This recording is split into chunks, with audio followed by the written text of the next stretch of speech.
Hola, ¿qué tal? Antes de comenzar este video vamos a tocar unos puntos que se me pasó mencionar en el video pasado. Uno de ellos para amplificador con TDA 2050 era sobre la ganancia que tenemos aquí para amplificar. Les dije yo que era R3 entre R2, 22 kilos entre 680. Para esta configuración en amplificador no inversor, se me pasó mencionarles a la fórmula nada más se le suma un 1. Para amplificador no inversor se le suma un 1, para inversor no se le suma nada, es la única diferencia, no nos afecta el resultado, pues había calculado yo 32 veces la ganancia, realmente son 33, pero no afecta, es un pequeño detalle que quería comentarles. Aparte de esto, también se me hace importante mencionar sus componentes hermanos del TDA 2050, que son el TDA 2040 y 2030, componentes que pueden utilizar como reemplazo, y vamos a ver cuáles son sus diferencias. Son pocas, así que las vamos a ver rápidamente. Aquí tenemos el datasheet del TDA 2040 y nos dice, bueno, aquí viendo su esquemático vemos que es prácticamente el mismo, las resistencias son las mismas, 22 entre 680. Pues prácticamente es el mismo circuito el que nos están especificando aquí el fabricante. Vamos a comparar sus pines. Dice que el 5 es más BS y 4 es la salida. 5 más BS, 4 es la salida, 3 va a ser menos BS, el 3 menos BS, la 2 es la inversora y la 1 es la no inversora. 2 es inversora y la 1 es la no inversora. Sus pines son prácticamente los mismos. Entonces, ¿cuáles son las diferencias? Estas están aquí. Vamos a ver si las encontramos en la parte de arriba. Y aquí está. Su principal diferencia es su potencia. El TDA 2040 nos da 20 watts. Habíamos visto que el 2050 nos daba 32 watts. La diferencia está en la potencia. Su aplicación es la misma, pero su potencia es diferente. El TDA 2030 nos da 14 watts.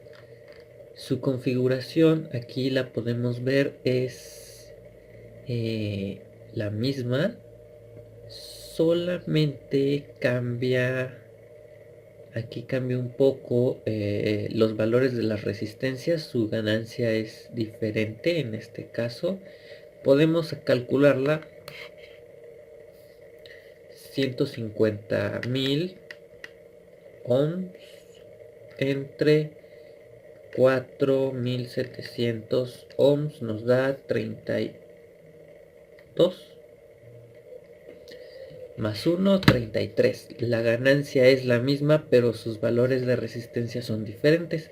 Es la misma relación, pero son valores más altos, por lo mismo que les comenté que las resistencias no podían estar por debajo de 1 kilo. En esta ocasión pues la subieron todavía más arriba, pero tiene que ver con la potencia que da al final en la salida. La configuración es la misma, es un amplificador y agregan aquí por aquí nada más unos diodos, el 1N4001, pero pues prácticamente estamos hablando de lo mismo. Si no encuentran el TDA 2050, el 2040 sería la mejor opción. El 2030 no tanto, por su cambio de potencia es más pequeño todavía y su arreglo de componentes aquí que nos marca el fabricante son diferentes. Por lo tanto, yo recomendaría como reemplazo el TDA 2040. Puede haber otros, pero estos son hermanitos, vamos a mantenerlos juntos. Y ahora vamos a ver el transistor como amplificador. Los amplificadores que siguen, que son los de 200 watts y 250 watts, son amplificadores de potencia que están diseñados a partir de transistores. Entonces, primero vamos a entender cómo es que un transistor puede amplificar. Es exactamente lo mismo que el amplificador operacional, el componente OP-AMP. Este que tenemos aquí es igual amplifican.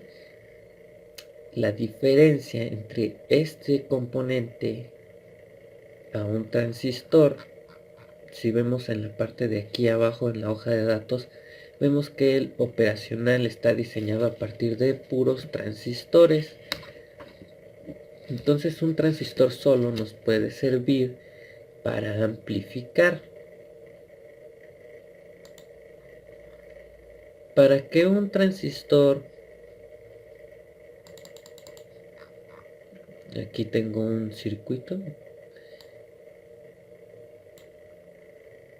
un transistor nos sirve como un sistema on-off, encendido apagado, llevando al transistor en corte y saturación. Y aquí vemos su gráfica. Dice, aquí en la parte de abajo tenemos la tensión VCC, o conocida también como la tensión colector emisor.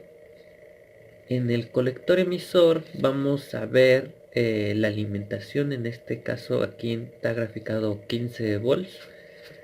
Vamos a ver 15 volts entre colector emisor cuando la corriente de colector, que es la que tenemos acá en el eje Y, sea cero. Eso es a lo que llamamos un transistor en corte. Cuando la corriente de colector es cero, vamos a tener una tensión colector emisor igual a VCC. Cuando la base está completamente vacía. Cuando nosotros estimulamos a la base del transistor, vamos a llegar a un punto que se llama saturación, y el transistor va a tener una tensión colector emisor igual a cero, y su corriente de colector va a ser la máxima permitida por el transistor. Nosotros, para un sistema on-off, encendido y apagado, utilizamos estos dos puntos, corte y saturación. Saturación cuando dejamos pasar toda la corriente, y corte cuando no hay corriente, más sin embargo vemos la alimentación VCC. Nosotros, para poder amplificar, para poder llevar al transistor como amplificador, tenemos que poner al transistor en el punto que vemos aquí en el centro. Se llama punto Q. Es el punto Q del transistor, es el punto medio en donde su tensión colector emisor va a ser la mitad de VCC, para este caso 7.5 volts, y para su corriente de colector va a ser la mitad de la permitida, que es para este caso como unos 3.4 amperes. Entonces, nosotros, poniendo el transistor en punto Q, lo podemos utilizar como un amplificador. ¿Cómo vamos a hacer para llevarlo como amplificador? Esta es la configuración de la básica para un amplificador con un transistor. Este es un transistor muy pequeño, el 2N2222, es un transistor chiquito. En este caso lo vamos a utilizar aquí para amplificar una señal de un micrófono, la cual viene simulada por una pequeña fuente de 15 milivolt pico pico a 20 Hz, capacitor y resistencia. Esos tres me sirven a mí para simular un micrófono. Una señal de un micrófono alterna en el tiempo. Y pues acá de este lado vamos a tener desde aquí, desde CA1 hasta CA2, es la configuración normal del micrófono, del amplificador. CA1 significa capacitor de acople 1, CA2 es capacitor de acople 2. En la parte de abajo tenemos CD, que es capacitor de desacople. Tenemos RB1 y RB2, que son resistencias de base. RC, que es resistencia de colector, y RE, que es resistencia de emisor. Alimentamos a 9 volts con una batería. Y la carga RL, resistencia de carga, resistor loss, que viene siendo como la bocina o no sé, el aparato que tengamos midiendo la señal acá de salida. Entonces vamos a ver cómo calculamos estas resistencias. Acá arriba vemos que primero en la hoja de datos del componente del transistor, el 2N2222, vamos a encontrar esta tablita que nos dice, pues, a una corriente de colector vamos a tener una tensión colector emisor, y eso nos va a dar un HFE, que es la ganancia. Algunos la conocen como beta, pero es la ganancia del transistor. En el caso del amplificador operacional, nosotros podemos definir la ganancia que nosotros queramos a partir de la relación de las dos resistencias. Para estos transistores la ganancia ya está dada aquí en la hoja de datos. Vemos que puede tener ganancia de 50, 75, 100, 130.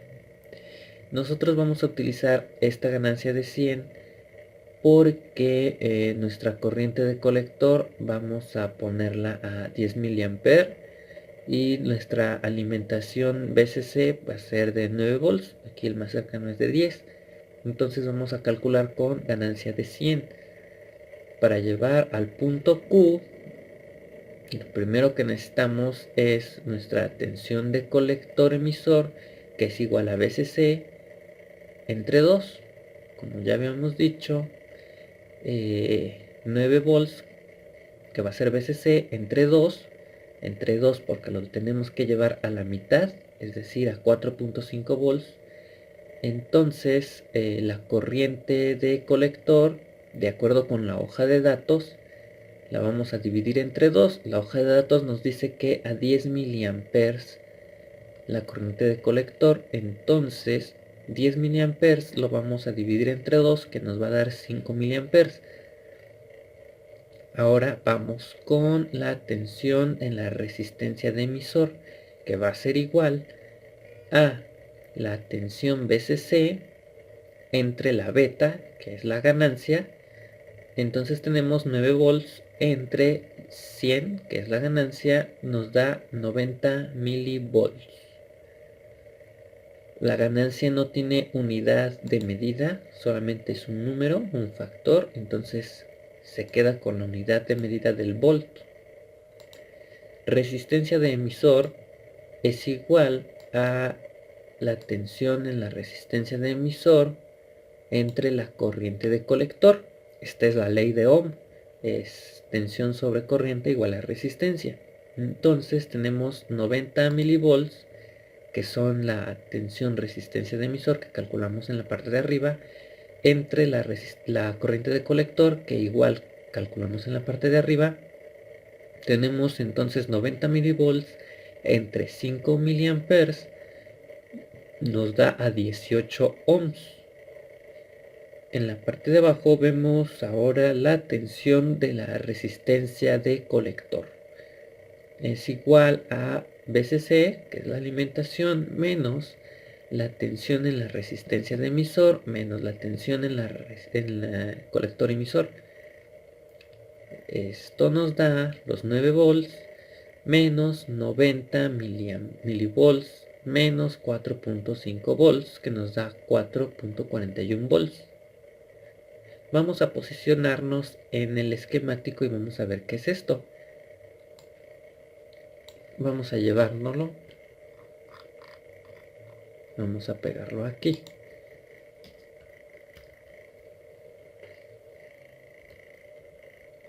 Mejor no.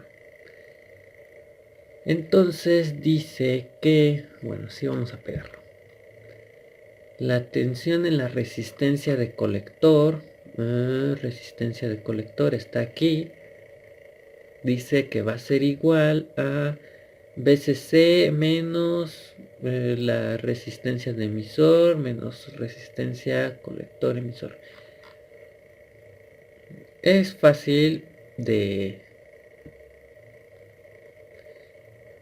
deducirlo porque tenemos aquí BCC, que es la alimentación, menos la tensión en la resistencia de emisor menos la tensión de colector emisor, lo que nos da a la resistencia de colector es por la ley de Kirchhoff, la ley de tensiones de Kirchhoff. La suma de todas de estas tres nos da la alimentación, de ahí sale la fórmula.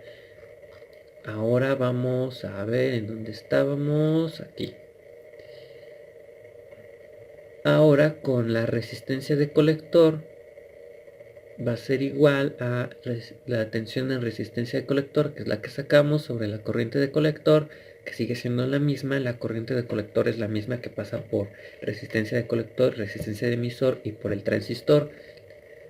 Entonces 4.41 volts entre 5 miliamperes nos da 882 ohms.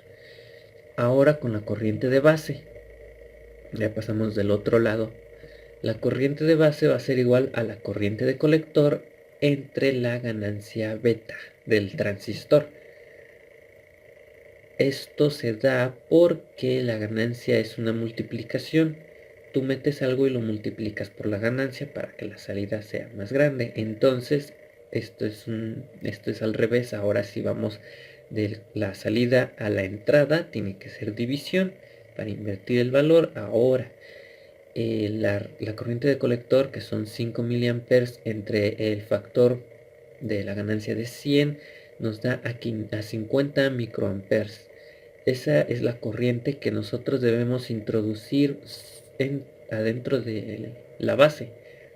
Entonces la corriente en la resistencia de base número 1 va a ser la corriente de base por 20, que es igual a 50 microamperes por 20, que es igual a 1 miliamper.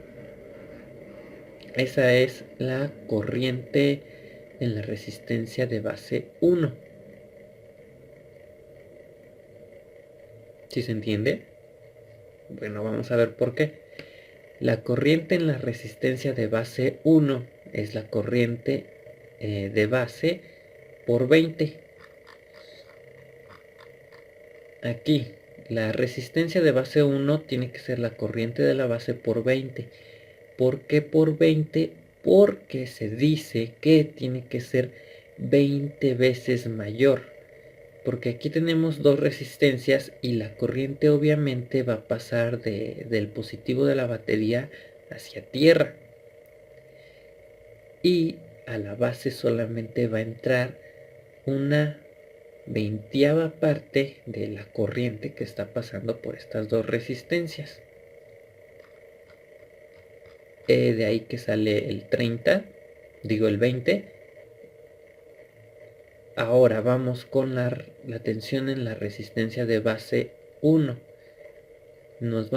Vamos a ver qué es BCC menos la de la batería menos la tensión de base emisor menos la tensión en resistencia de emisor. Entonces son 9 volts menos el 0.7 está ya definido para los diodos y transistores de silicio. Los que están hechos de silicio tienen una caída de tensión de 0.7 volts.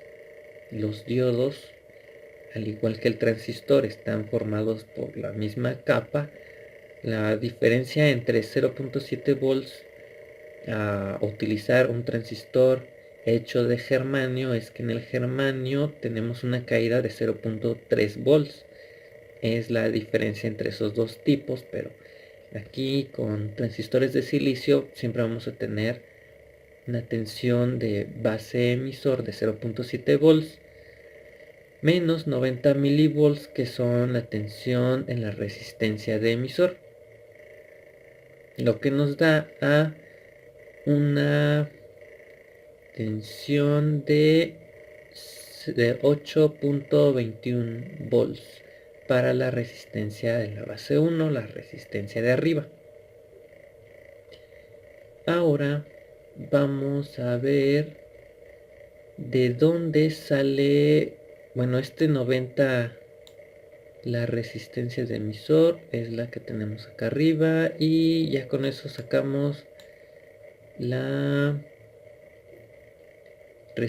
tensión en la resistencia de base 1. Ahora calculamos la resistencia de base 1, que es esto que ya sacamos entre la corriente de base 1 y la corriente de base. Ya la habíamos sacado acá arriba y nos da 8.21 kilo ohms. Luego vamos con la resistencia de base 2. Dice que es la alimentación VCC por la resistencia 1 menos la tensión en la resistencia de base 1 por la resistencia de base 1 entre la tensión de la resistencia B1. Es una fórmula grande, pero vamos a hacerla.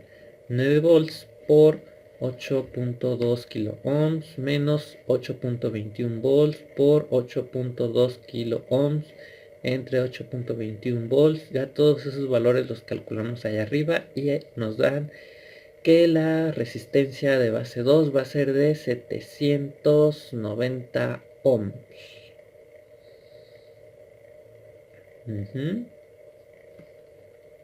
Ahora vamos a calcular ZB, que Z es impedancia. Esto es igual a la resistencia de base 1 en paralelo con la resistencia de base 2, que nos da 720 ohms, la impedancia de la base. Entonces esta X significa reactancia capacitiva para el capacitor de acople 1, y nos dice que va a ser ZB, la impedancia de base, entre 2, lo que nos da 360 ohms. Ahora con eso vamos a calcular el capacitor de acople 1 y nos dice que es 1 sobre 2 pi por frecuencia por reactancia capacitiva. Esto es igual a, aquí me faltó algo, y es que la reactancia capacitiva, me parece que aquí la debemos de dividir entre 10 para que nos dé el 36.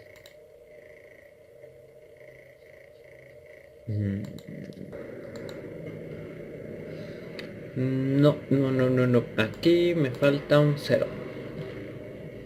22 microfarads es lo que nos lo que tenemos que tener nosotros en el capacitor de acople 1.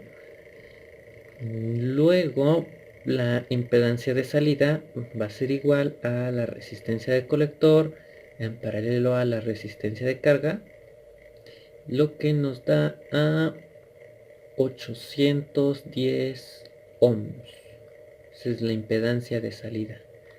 Entonces la reactancia capacitiva va a ser igual a la impedancia de salida sobre 2, 405 ohms, y el capacitor de acople 2 va a ser igual a la misma fórmula y nos da 19.6 microfarads.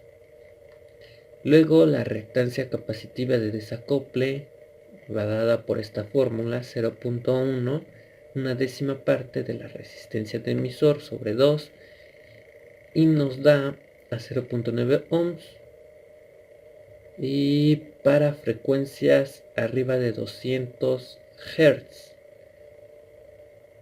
vamos a tener entonces el capacitor de desacople, la misma fórmula. Esta frecuencia la estamos sacando porque vamos a comprender frecuencias a partir de los 20 Hz a los 200 Hz. Entonces nos va a dar 884 microfarads como capacitor de desacople, y finalmente pues así nos queda el circuito. Ahora, ¿por qué estos capacitores de acople? El capacitor tiene, al igual que aparece acá en este amplificador, tenemos igual un capacitor a la entrada, y la razón de este capacitor es porque este componente se comporta como un circuito abierto cuando tenemos corriente directa, y se comporta como un circuito cerrado cuando tenemos corrientes alternas. Esto quiere decir, como ya saben, el capacitor lo usamos para que se cargue, carga y descarga, carga y descarga. Al conectarlo de esta manera, nosotros pues funciona así. Si nosotros metemos una señal directa por la entrada, es decir, que aquí en el micrófono solamente conectemos directamente a la batería, estaríamos conectando directamente los 9 volts a la base, lo que quemaría el transistor muy probablemente. Pero con este capacitor, al comportarse como circuito abierto en corriente directa, lo que hace es desconectar, por así decirlo, la alimentación del transistor.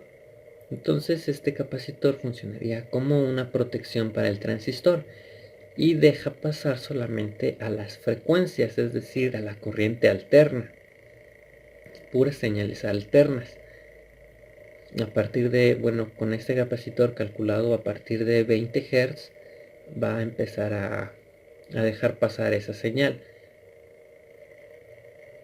Entonces, al igual a la salida, funciona exactamente igual.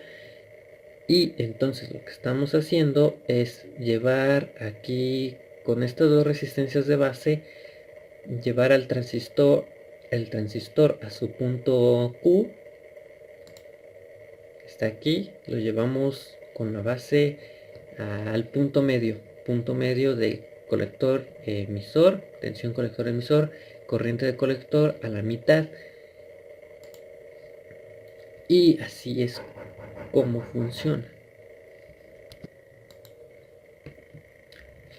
Bueno, para finalizar, para entender un poco mejor esto, vamos a simular nosotros una balanza.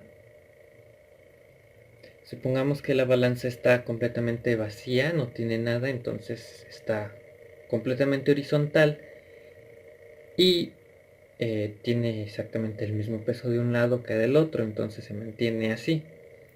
Ahora, si nosotros ponemos un frijolito de este lado, la balanza se va a inclinar así.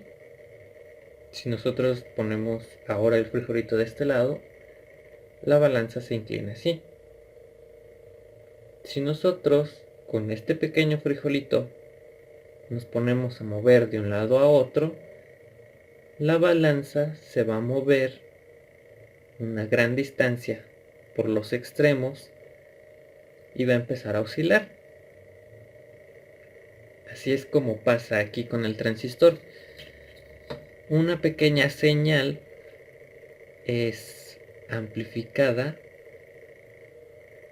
el transistor empieza a moverse dentro de su punto Q. Estando en el punto Q, se empieza a mover a saturación y corte, de tal manera que aquí tenemos una tensión colector-emisor variable respecto a acá a la entrada, a lo que le metamos en la entrada.